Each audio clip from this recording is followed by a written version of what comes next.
शान्तचित्ता महाप्रज्ञा साईनाथा दयाघना दयासिन्धो सत्स्वरूपा मायातमविनाशना.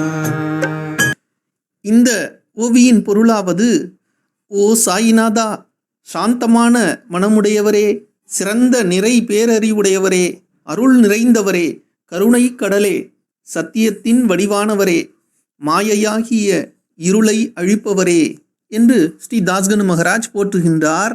இந்த 124வது ஓவி முதல் அடுத்த 8 ஓவிகளில், அதாவது அஷ்டகமாக 8 ஓவிகளில் 131வது ஓவி வரை பிரார்த்தனையாக பாடியுள்ளார். எனவே இதற்கு பிரார்த்தனாஷ்டகம் என்றே தாஸ்கனு மகராஜ் பெயரையும் சூட்டியுள்ளார். ஜெய் சாய்ராம்.